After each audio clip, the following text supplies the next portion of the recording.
रोजी माझे वडील शेतकरी कामगार पक्षाचे ज्येष्ठ नेते आणि रयत शिक्षण संस्थेचे माजी उपाध्यक्ष दत्तूशेठ पाटील यांचा 8 जुलै हा जयंतीचा दिन आणि त्या दिवशी त्यांचं एक अतिशय चांगलं स्मारक आणि पूर्णाकृती पुतळा आपण या विद्यालयाच्या प्रांगणामध्ये उजव्या बाजूला तयार केलेला आहे।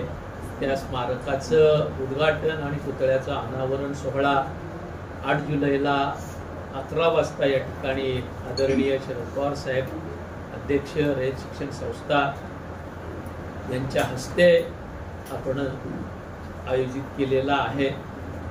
ह्या कार्यक्रमाला अध्यक्ष म्हणून शेतकरी कामगार पक्षाचे सरचिटणीस भाई जयंत पाटील हे उपस्थित राहणार आहेत आणि कार्यक्रमाला प्रमुख पाहुणे म्हणून रयत शिक्षण संस्थेचे चेअरमन माननीय चंद्रकांत दळवी साहेब, आमदार डॉक्टर बाबासाहेब देशमुख, रयत शिक्षण संस्थेचे व्हाईस चेअरमन ॲडव्होकेट भगीरथ काका शिंदे, संघटक अनिल पाटील साहेब, संस्थेचे सचिव विकास देशमुख उपस्थित राहणार आहेत। त्याचसोबत विधान परिषदेचे सदस्य किशोर दराडे हे या ठिकाणी उपस्थित राहणार आहेत। माजी विधान परिषद सदस्य श्रीकांत देशपांडे, माजी विधान परिषद सदस्य दत्तात्रय सावंत हे या कार्यक्रमासाठी पाहुणे म्हणून उपस्थित राहणार आहेत। या कार्यक्रमाच्या संदर्भात आपल्याला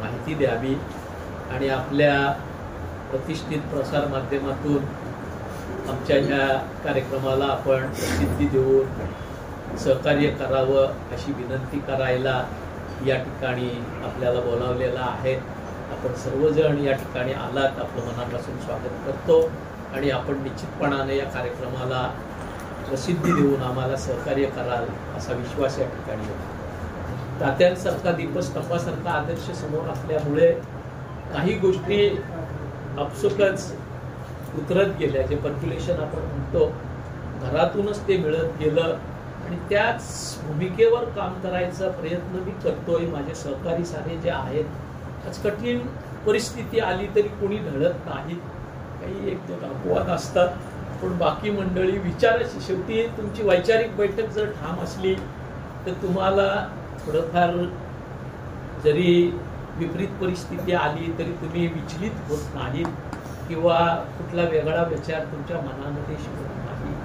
तात्यांकडे बघत, तात्यांच्या सोबती त्यांचं सारथ्य करत मी अगदी ज्युनियर कॉलेज पासून आलो आणि त्याच्यातून मला खूप मोठा अनुभव मिळाला।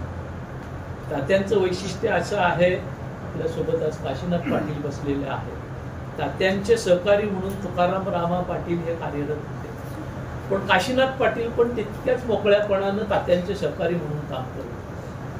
प्रकाश म्हात्रे, डॉक्टर दत्ता पाटील या ठिकाणी आहेत, नागोशेठ हे तात्यांचे ज्येष्ठ सहकारी होते त्या काळचे वयात, त्यांच्याबरोबर तात्यांनी काम केलं, दत्ता पाटलांनी तात्यांच्या सोबत काम केलं, पंढरीनाथ मामांनी त्या ठिकाणी तात्यांसोबत काम केलं आणि प्रकाश म्हात्रेंनी तात्यांसोबत काम केलं। आमचे गोवेपेठचे तुकाराम पाटील तात्यांचे सहकारी होते, त्यांनी तात्यांसोबत काम केलं, अनंत पाटलांनी तेवढ्याच तल्लीनतेनं तात्यांसोबत काम केलं। म्हणजे पिढीच्या किंवा वयाच्या सीमा वगैरे तात्यांना या बाबतीत आडव्या आल्या नाहीत।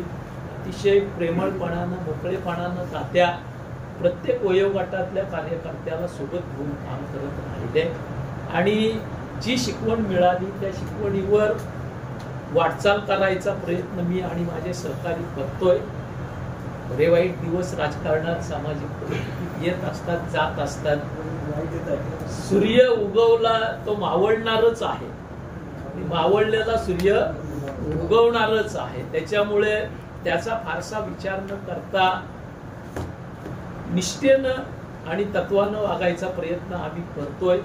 तात्यांच्या उभ्या हयातीत कुणी तात्यांवर आरोप करू शकलं नाही, बोट ठेवू शकलं नाही, तेच पथ्य पाळायचा प्रयत्न मी आणि माझे सहकारी आम्ही करतो। निश्चितपणानं मोठी शिदोरी आमच्या पाठीशी असल्यामुळं त्या वाटेवर चालायला काटेकुटे तर असतीलच, पण अवघड काही होत नाही.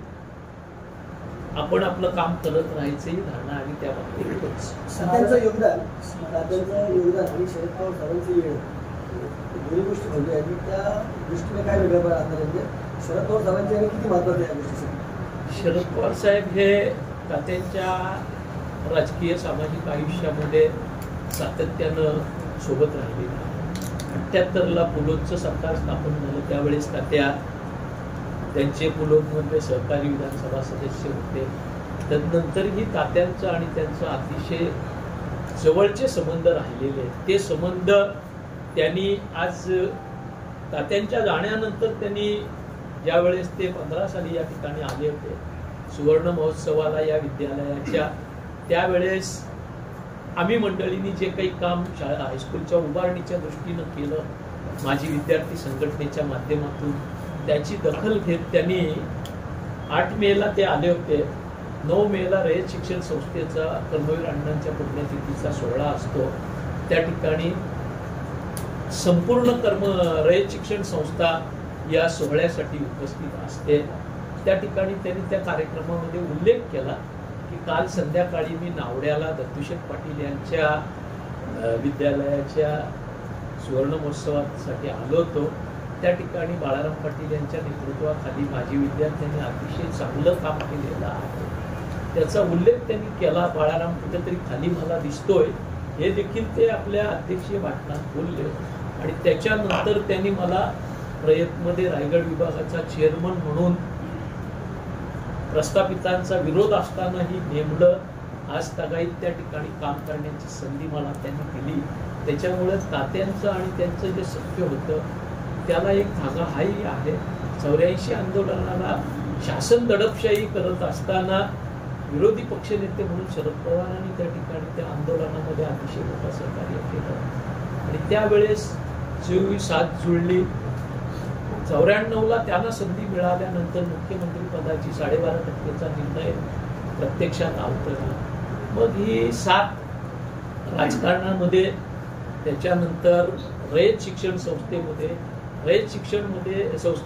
त्यावेळेस ND पाटील साहेब, गणपतराव देशमुख, शरद पवार साहेब ही मंडळी कार्यरत होती. पवारसाहेब अध्यक्ष असताना तात्या उपाध्यक्ष म्हणून आमरण त्या ठिकाणी 10 वर्ष शेवटचे राहिले. त्यापूर्वी मॅनेजिंग काउन्सिलचे सदस्य म्हणून ते कार्यरत होते. या पद्धतीनं राजकारणामध्ये रयत शिक्षण संस्थेमध्ये तात्यांची आणि त्यांची सोबत राहिलेली आहे. तात्यांचा 70वा वाढदिवस आपण साजरा केला. त्या वाढदिवसाला शरद पवार साहेब प्रमुख पाहुणे म्हणून आले होते.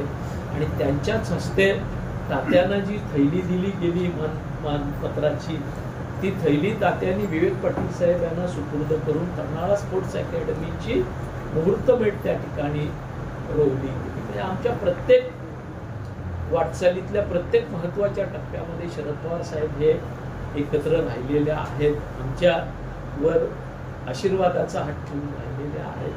त्यांना या कार्यक्रमासाठी मी आमंत्रण करायला गेल्यानंतर त्यांनी तातडीनं, आम्ही मंडळी सारेच होतो, काशीनाथ पाटील, नारायण चंद्र, प्रकाश म्हात्रे वगैरे, त्यांनी तातडीनं त्याला होकार दिला.